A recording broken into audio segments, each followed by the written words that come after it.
It's 5:02. We're at the Laredo Independent School District Board of Trustees public hearing. It's Tuesday, June the 28th, 2022 at 5 p.m. at the Yeary boardroom. Roll call. Mr. Hector J. Garcia. Here. Mr. Hector J. Noyola. Here. Mrs. Monica Garcia. Dr. Benita Ramirez. Mr. Guadalupe Gomez, I am present.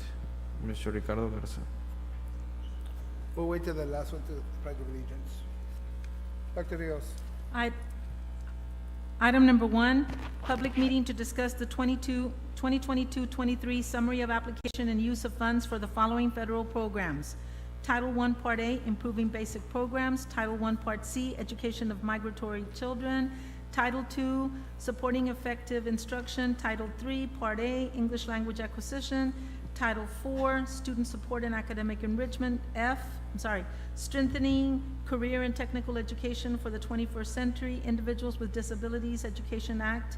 B Formula, Individuals with Disabilities Education Act B. Preschool, Individuals with Disabilities Education Act B, Discretionary Deaf, and the ARP Homeless Grant. Ms. Cortez. Good afternoon, board members, Dr. Rios.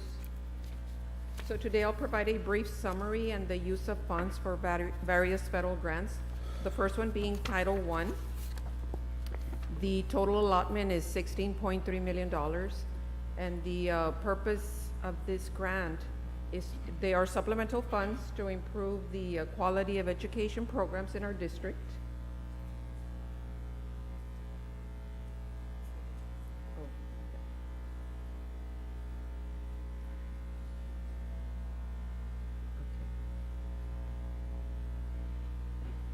And some of the ways we use our money is for intervention and enrichment programs, tutorials, technology initiatives, professional development for our teachers and principals.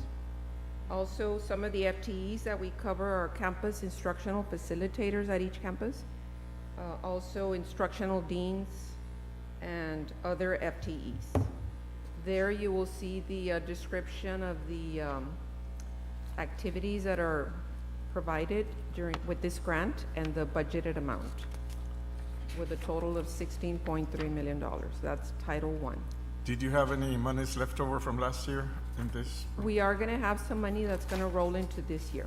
Yes. It can be rolled over. It Did we rolls. lose any money going back like we've done in the past? We made sure everything was spent. Yes, yes. Okay. So Thank you. whatever's, yes, yes. The next one is the Title I, Part C. This is for education of migratory children. The amount is $77,803.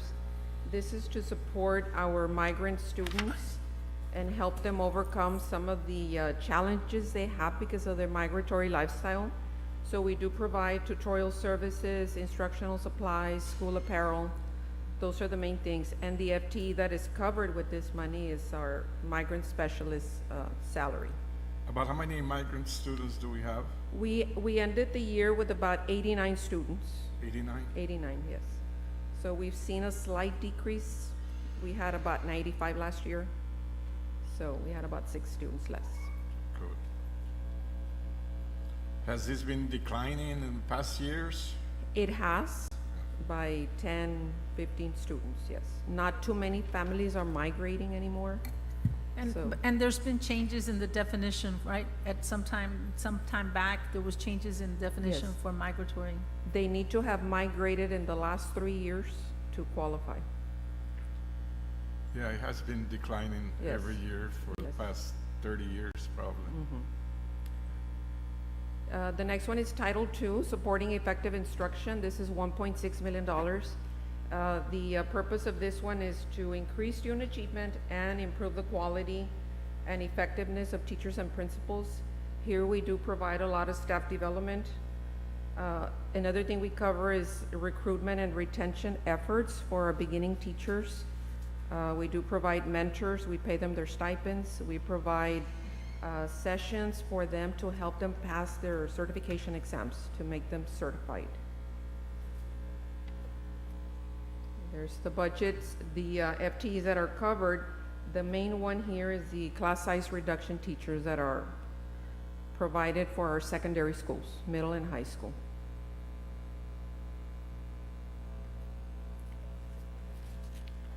The next grant is the Title III Part A, the English Language Acquisition Grant. It's $1,046,000. This is to help our emergent bilingual students, to help them attain the English proficiency. Some of the costs go into funding the salaries of the bilingual strategist. We have language literacy coaches at several elementary campuses. And they also have parent and family community engagement activities, and they do have some summer academies in the summer. Excuse me, Yes, sir. what would fall under indirect cost? The indirect cost that you see here, that is a rate that is charged. Every grant has an indirect cost. The rate is determined by TEA based on a worksheet that we turn in with, you know, a variety of information. So they allow us to charge a certain percentage.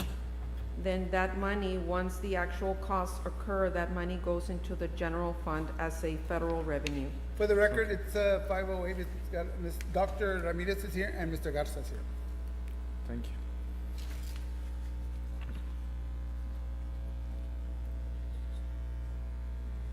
The next grant is a Title IV, Student Support and Academic Enrichment. This is $1.1 million. This one has 3 areas that we focus on. Providing students access to a well-rounded education. This is where we fund a lot of our STEM activities, college and career readiness. Also maintaining safe and healthy students and improving the use of technology. Some of the safety initiatives have been the cell signal equipment that we are providing for campuses so that they can have coverage in the event of a crisis or emergency. Also, we are buying some metal detectors. We bought some for secondary schools. This year we are buying for elementary schools.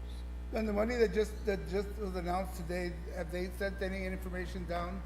The $118 million for security from Texas? For safety, we have not yet. I We have not- sent you the link to that. I sent Dr. Rios too. I don't know if she get it to you, or she's gonna do it herself. Okay. So more money is coming for safety initiatives.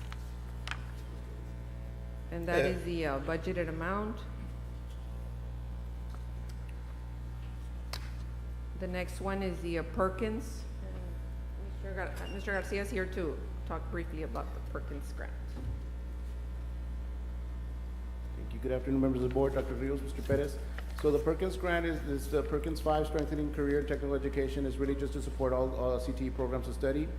Some of the things that we use the money for include FTEs. We have a CTE certification specialist, a computer technician, instructional equipment, industry-based certification, SAM costs, the curriculum for the IBCs, professional development, conferences, so on and so forth.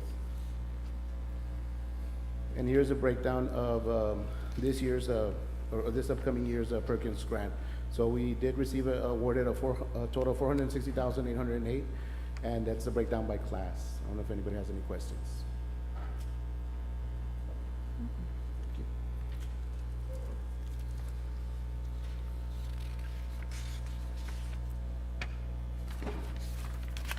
The next grant is the Ideab Formula. This is for special education. It's $4.3 million.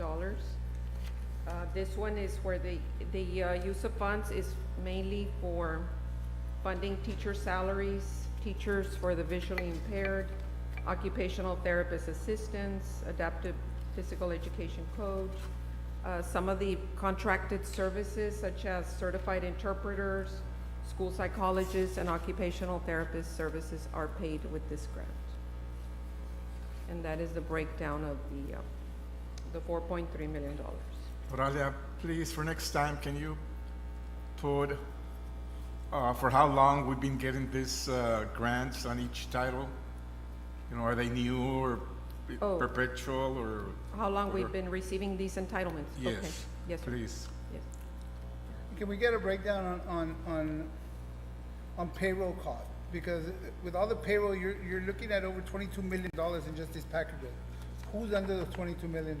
Like, I like to see what departments are actually not being paid out of our money, but actually being paid Sure. through this. Yes, all positions paid, Yeah. yes, yes, we can do that.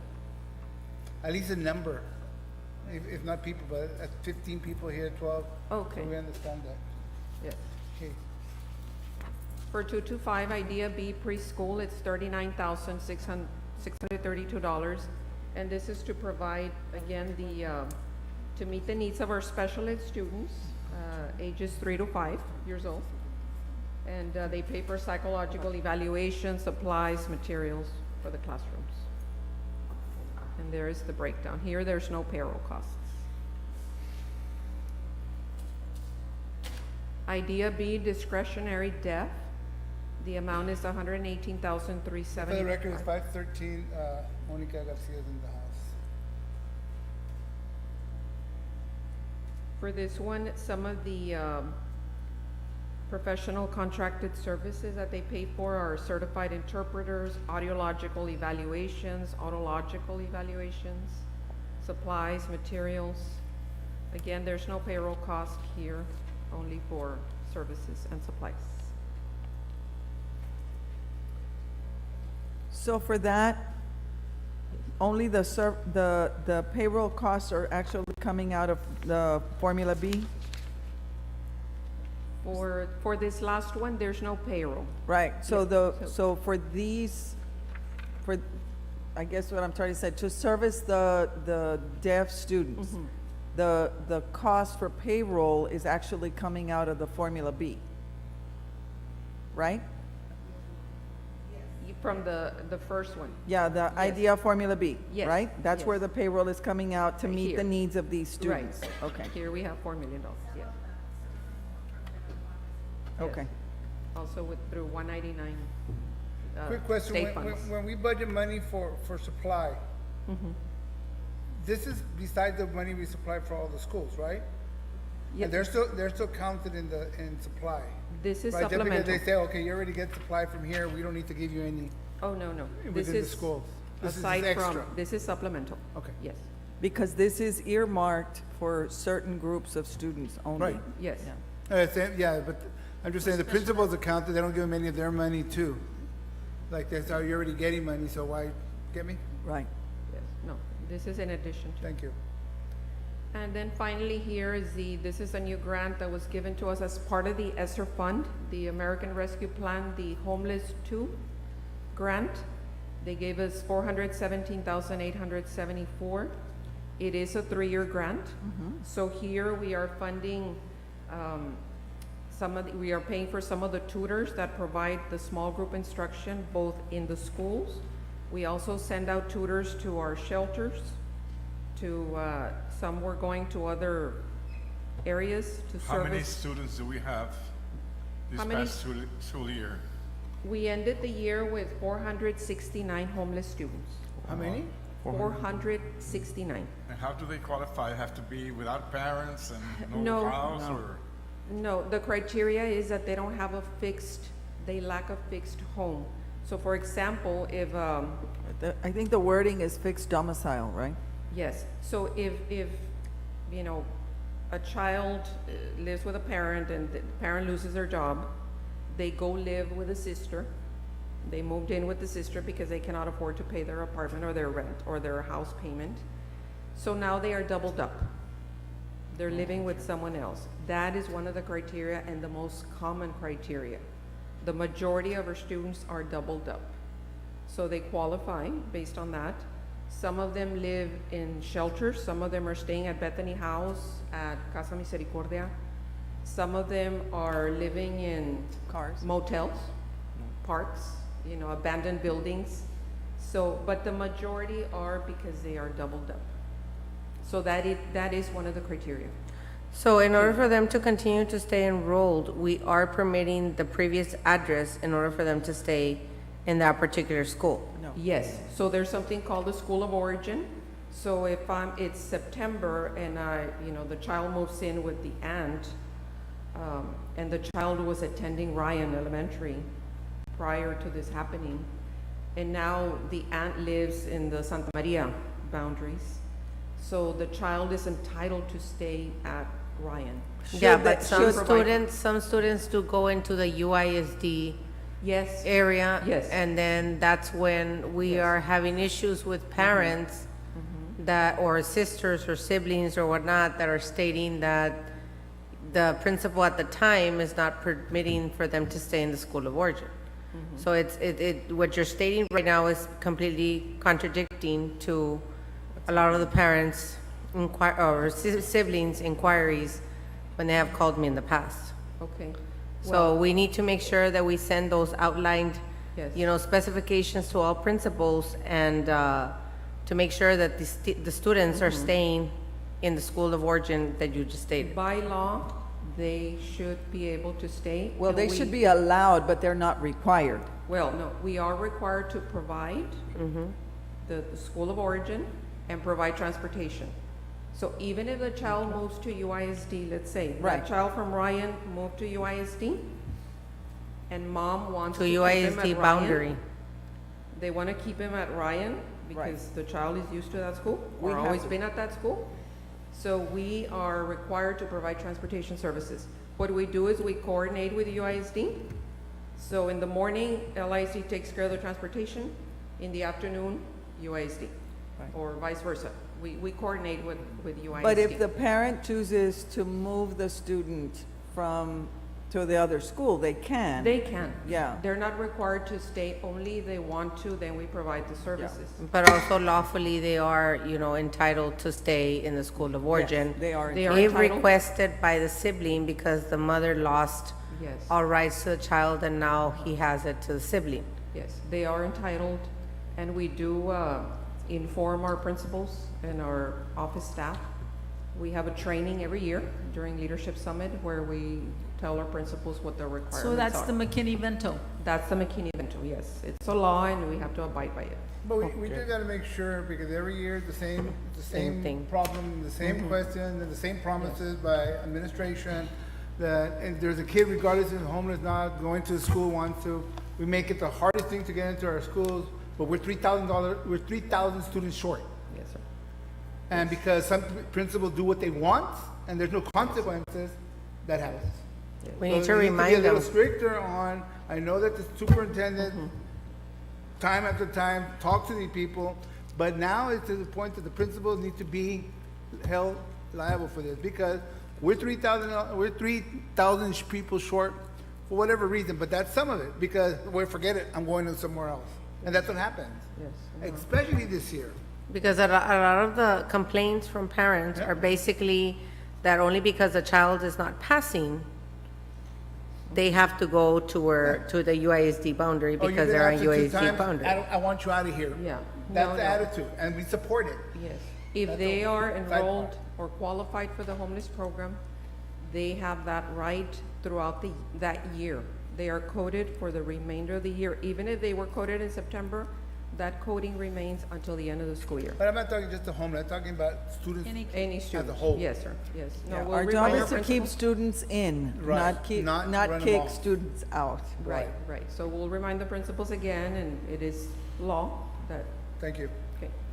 Thank you. Any questions? No. Any questions? No. Thank you. Did it? So may I read letter C, public comments on report? Which one? Right here, he's saying for me to read that, and I did. Oh. There's no public comments. That's the one she has? So we're starting the 5:15 public hearing No, now? we haven't started that one yet. That one's Okay. the second one. Okay. Meeting over, right? This agenda, we can. No public comments? Motion to adjourn. So move. Second. Second, all in favor? Aye. Again? Okay, let me look at the agenda. 5:15.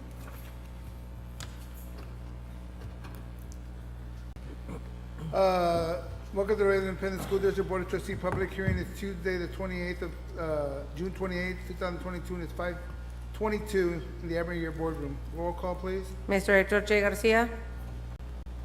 I'm here. Mr. Hector J. Noyola? Here. Ms. Monica Garcia, I'm present. Dr. Benita Ramirez. Present. Mr. Guadalupe Gomez. Present. Mr. Ricardo Garza. I'm here. Dr. Rios? Item number 1, public meeting to discuss the 2022-23 budget and proposed tax rate. Before we begin, all persons who desire to speak on the proposed budget and/or tax rate must sign up on the sheet provided. Do we have anyone? Nobody? No, we don't have anyone. I think make nobody and then turn it in that way they have. Okay.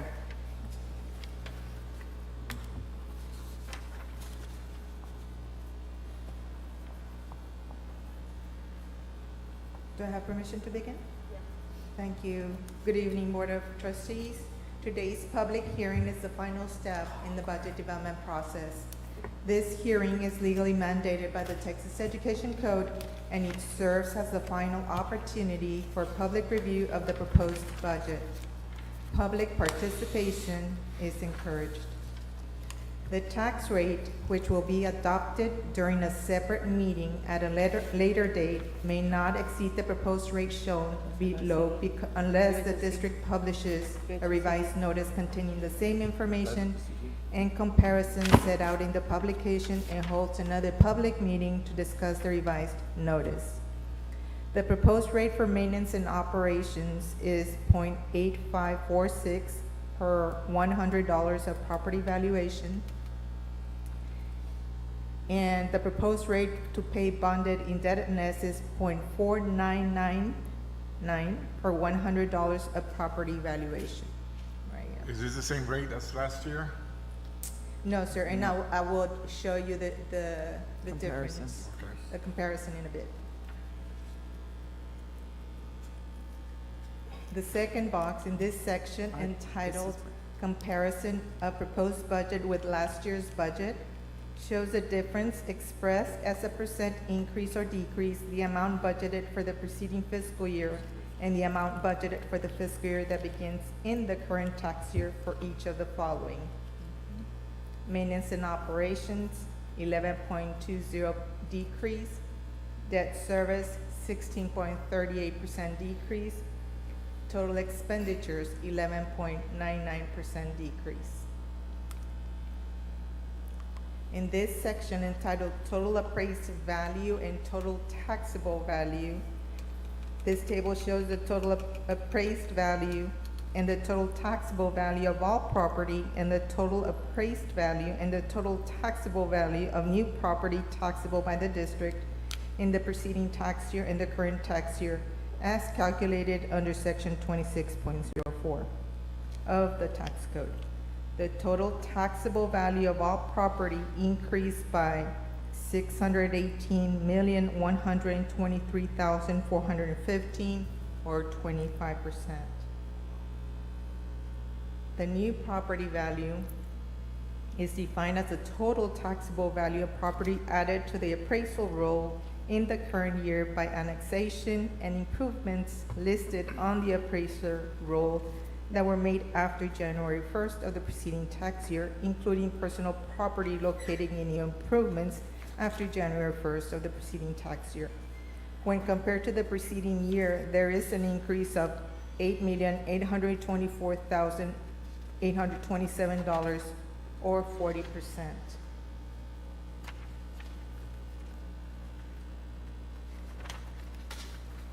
In this section under bonded indebtedness, we show an outstanding and unpaid bonded indebtedness in the amount of $280,680,000. The next table, entitled Comparison of Proposed Rates with Last Year's Rates, we show here our proposed rate is 1.3545, which is lower than the rate to maintain the same level of maintenance and operations revenue and pay debt service of 1.7623 and last year's rate of 1.3892. So to respond to your question, Mr. Noyola, we are proposing a rate that is less when compared to our current tax rate of 1.3892.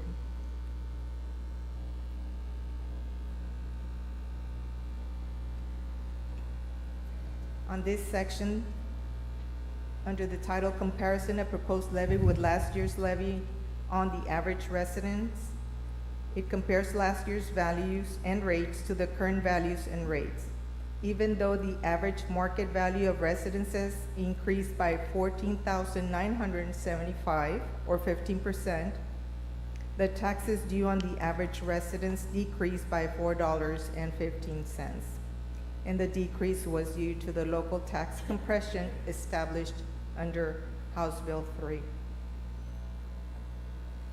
And then under this box, the next section, it provides notice of the voter-approved rate. The highest tax rate the district can adopt before requiring voter approval at an election is 1.4420. We are proposing a rate that is lower. The proposed rate is 1.3545.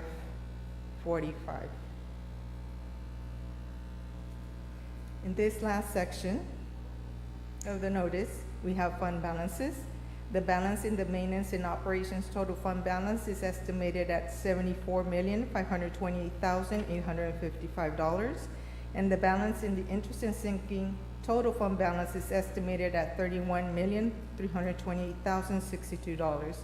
These are the estimated fund balances that will remain at the end of the current fiscal year. And for clarification purposes, Ms. Ayala, can you just simplify the reason we have to have this fund balances in order for our current viewers that are not, probably accountants like yourself can understand at home? Sure. So under the maintenance and operation fund balance of 74.5, this is actually several classifications that total 74.5. The actual amount that's available under the unassigned fund balance is 62 million. And those 62 millions, we use it to maintain cash flow, so we don't have to borrow for our current operations. So we do have a policy that requires us to maintain at least $40 million, but we have been maintaining $62 million probably for the past 10 years. And the other amount And of... that is also part of the rating for the school district in Yes, order ma'am. for us to continue? Can you Yes. elaborate a little bit more on that? It is one of the indicators that we have such policy in place. And even though right now it's $40 million, we plan to increase it a little bit only because we are expending more funds every month. So most probably we'll come back to amend that policy to increase it to be aligned to the inflation rates. I wanted to ask you, and I know that this is a question that our trustees asked at one point, how much money does it take per month to continue operations? I know you gave us a number sometime. Can you? The total disbursements, and that's the first item that I present every month, it's about $25 million each month. Can you also mention the percentage, the overall percentage of funding on taxes that is a part of the whole funding for I.S.D? You got state, federal, then local tax. The It percentage. is about 80% that comes in the form of state aid. Yeah, So it's taxes is around 11%. more or less, yes. We generate a lot of state aid by the amount of taxes we collect. Thank you. And It- also, right. and also our demographics, correct? Yes, ma'am. And due to Ms. our student Ayala, demographics. 74 million plus change, how does this compare to other school districts? Our fund balance, are we in good shape or? Right, in this, I know 74 seems a lot, but I don't know if I have the, so I can indicate to you. But are you happy with this 74,000, It's- 74 million? Isn't it usually, Ms. Ayala, 3 months' worth of payroll that you want to keep in your fund balance? Yes, there So- is, I believe, there's several indicators. school district Our had 3 policy has 2 months. And then I believe there's an indicator that requires 60 or 90 days worth. Yeah, so it's So about, our policies say 2 months, the other than the understanding was 3 months. Right, so they're under the school's first indicator, I believe it is 3 months. Can someone correct me on that one? No? But the former board of trust, the former board itself put three years, not 2 years. And I think they 3 did months. that, yeah. 3 Not months. 3 months, I'm sorry, 3 months and 2 months, when they actually borrowed money to actually make a payroll. That was many, many, many years ago. So So they put that in place. that is not a problem, we can change policy I and know, bring it but, up. no, my question is, I thought they already changed policy. No, sir, it's still at 40. Okay. Well, we're pretty close to that. I The mean, 74 million will not cover 3 months. we'll be shy about It'll be a 500,000. bit short. We'll We be a have little to bit also remember that what's available is really only 62. Because the other part is for cash flow purposes. So- And that's, my bad, that's, district policy, not state policy, law. Right. The financial indicator, it's the one that is part of the accountability. But I just can't remember, we are meeting that indicator, I just don't remember the number of days. Because for that indicator, it is 90 days, and we have met those 90 days in the past. However, we also have a local policy that's $40 million. And again, I think So, it's time so we that we really need to doesn't increase match it. up because of inflation. If 40 million was 10 years ago, and now as we progressed, it's, Right, it should be little about bit higher. 55, maybe 60 million, which we will have enough under the unassigned fund balance. Right. And that has a lot to do with our rating. Yes, sir. Because if we The were that rating rating, agencies, yes. then the money that we borrowed would be a lot more, we'd be paying a lot more Expensive, interest, right. a lot more expensive. Yes, sir. Right, The rating agencies, they do look at that. right. And that provides us liquidity and the ability to be self-sustaining, not having to borrow funds for operations. Which, before we came in, I believe we did have a note and we had to pay over 700,000 in interest at that point in time. And then we made it, with the support of the board, we started growing our unassigned fund balance so that we wouldn't have to borrow. how long ago was that? That was in 2007, Not too long ago. yes. Thank you.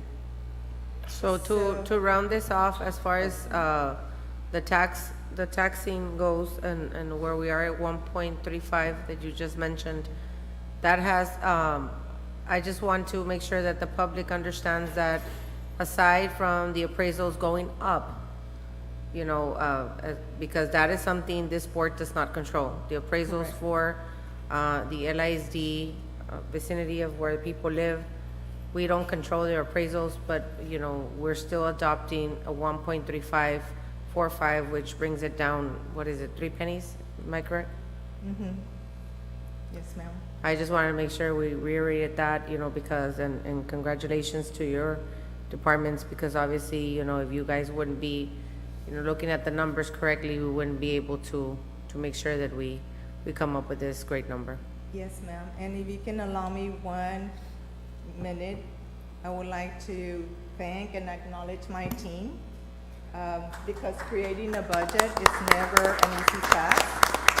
So I want to extend my gratitude to Edith Perez, who leads the budget process, and each and every employee in Laredo I.S.D. who contributed to the development of the 2022-23 budget. Thank you, Dr. Rios, and thank you, trustees, for your support.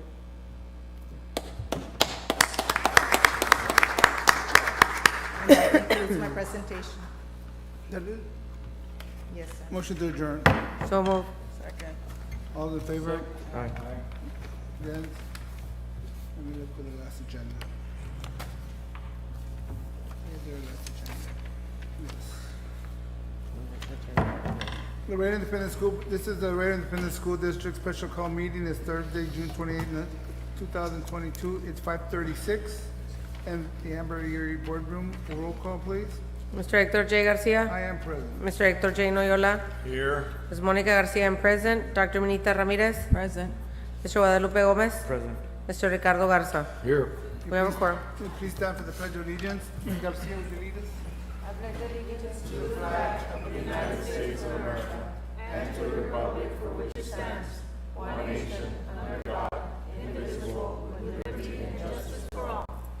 Dr. Rios.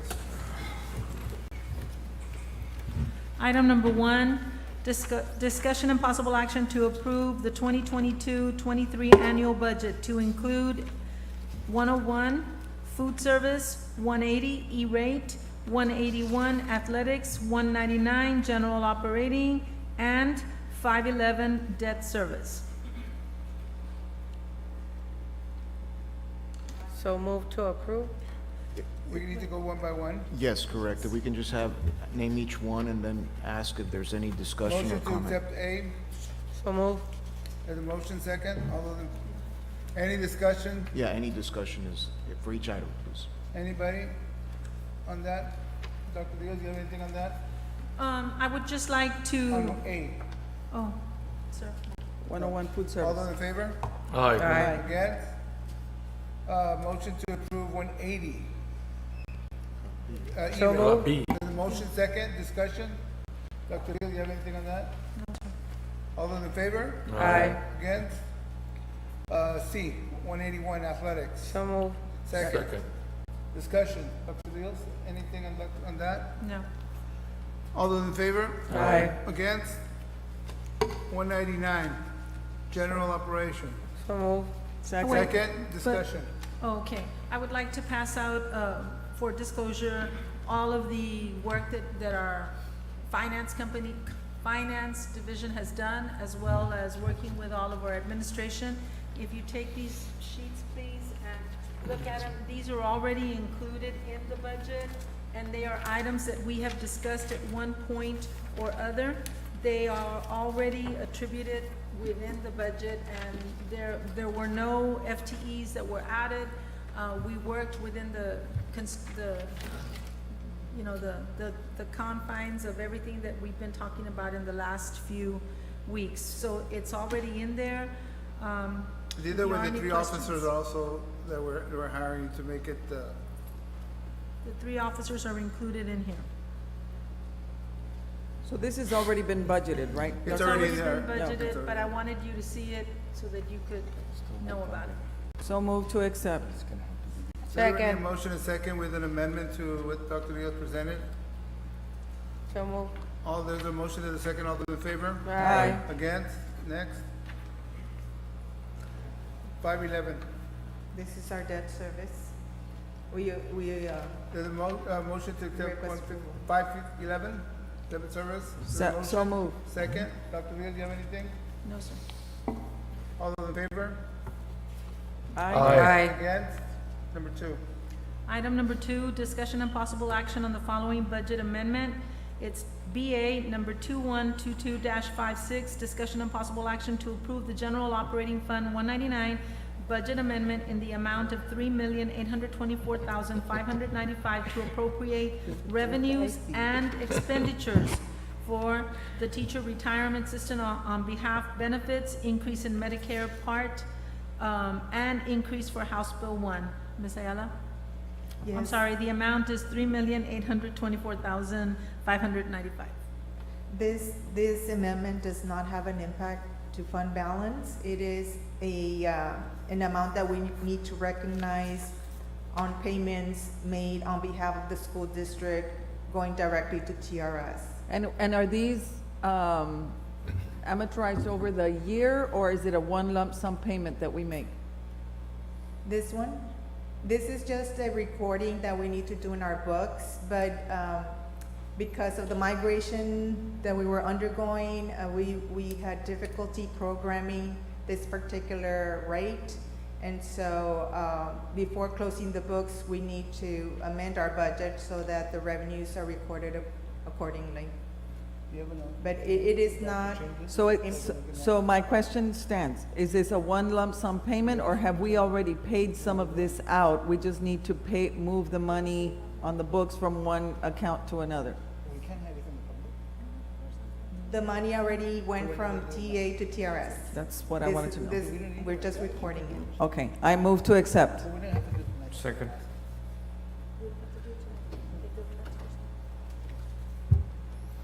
There's a first and a second, so Was it motion second? Oh. Any discussion?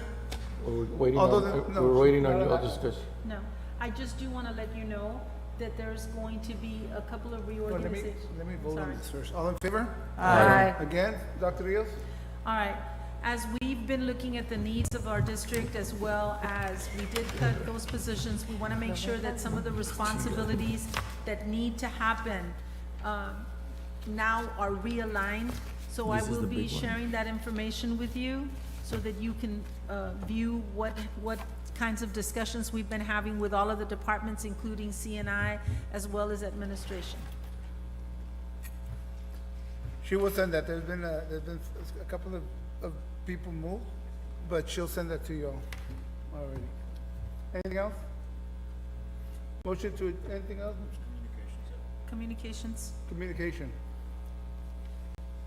The only other communication that the only other communication is that the district will be closed for the week of July the 4th through July, and will open again on July the 11th.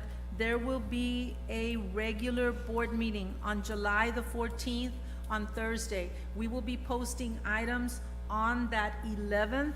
There are no committee meetings for July because there are still a lot of people that are out on vacation, and they will not resume coming back to school as a whole until Leadership Summit, which we would like to invite everyone.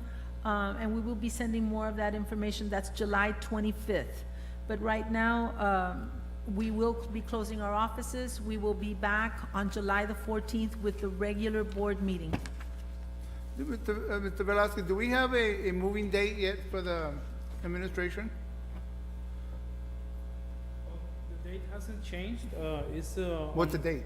It's on the 20th of July. That's what we have as a goal. It's gonna be kind of tight for the leadership meeting. I think like the bigger problem that I'm thinking that is gonna take the whole month of July is the administration building, but we're pretty close. So in other words, like we're gonna try to swing the leadership meeting at the conference center. Our idea is just to basically call the fire department and just make it part of the same CO that we got for the PAC and the auditorium. Once everything is finished, we're gonna remove the temporary barrier that we have, and we're gonna try to acquire that permit to use the conference center. On the administration building, it's still the end of July. And we've been like working with the assembling of furniture, Yes. and everything else is happening. We had a conference call with the people that is assembling everything like for their offices, and we gave them the deadline of this Friday to remove everything from the conference center, move it to the proper floors, and work from there, so we can have a clean area for So the is it a conference. good bet to say that our next meeting will be at our new facility, or is it the August meeting? I think it's gonna be the August meeting. Okay. Yeah, because there's still like some adjustments on the AC, little things like that.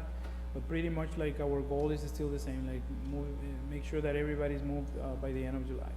I do want to tell you that convocation, there will be 3 sessions, one for elementary, one for secondary, and then one for all of the other operations so that we can accommodate them in the new auditorium.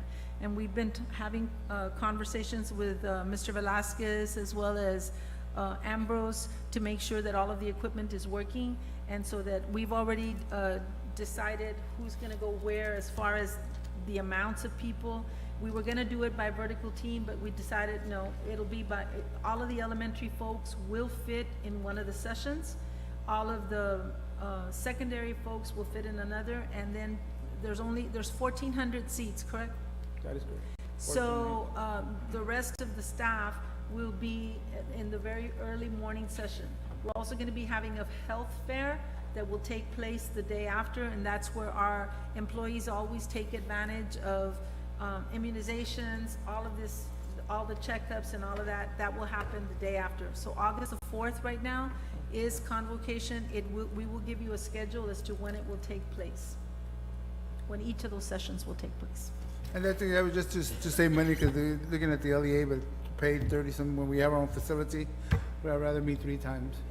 We save money, right. Anything else, guys? Anybody have any comment, Dr. Ramirez? No, sir, thank you. I just wanted to wish everyone a safe and happy 4th of July, and thank Flor and her team for all the work that they put together on this budget. I know it's excruciating to do that, and certainly those that are working summer school, because summer school just wound down, finished up, and so thank you to all those that work summer school. I hope everyone is really staying safe and out of this horrible heat that we're in, and please pray for rain. We're desperate. So enjoy your holiday, enjoy your time off, recharge, re-energize, and we'll see you back here in July. Thank you. Thank you. Just the same, just wanted to thank the finance department for a job well done with this budgeting, and also wishing you all a happy 4th of July. Enjoy your time off upcoming here for July, and stay safe out there. Thank you. Ms. Garcia? I just want to reiterate what I had said earlier to Ms. Ayala and of course her team, thanking them for a job well done on this very detailed budget year that we had to go through.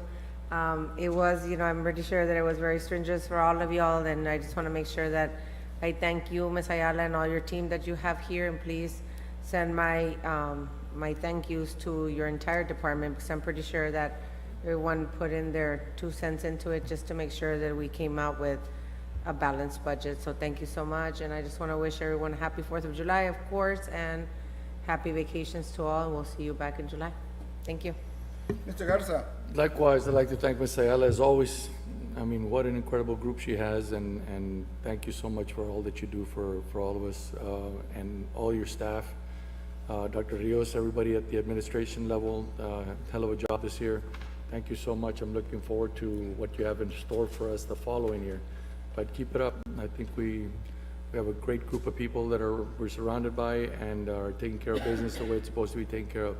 Having said that, July 4th is on Monday. Be very wary about where we're headed, people. The July 4th means Independence Day, and we're getting slower and slower away from our own independence and freedom. So be aware of all those things. The only way you can get it back is November 4th or November 6th when we vote again. Thank you. I would like to thank all of you for your support, hard work, and dedication to I.S.D. Dr. Rios, thank you for your leadership. And lastly, don't drive, fly. It's cheaper. Have a great 4th of July. Stay safe and healthy. Thank you. Bus passes available in el metro for anyone that would like to ride el metro. Okay, thank you very much. It's been a rough year.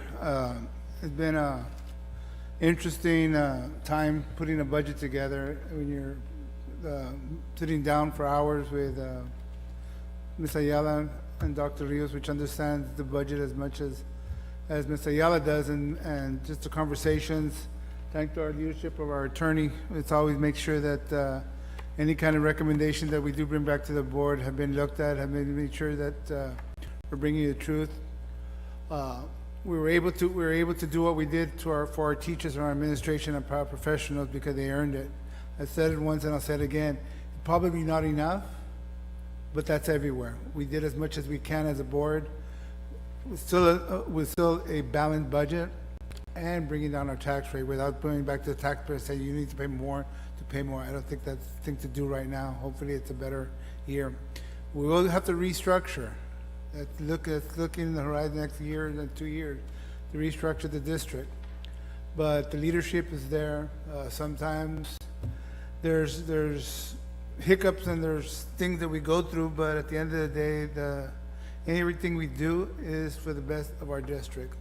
Sometimes we do things that are not planned properly or just not all out there, but we try to keep the board updated on every single thing. At least I believe to do that, and the superintendent does too.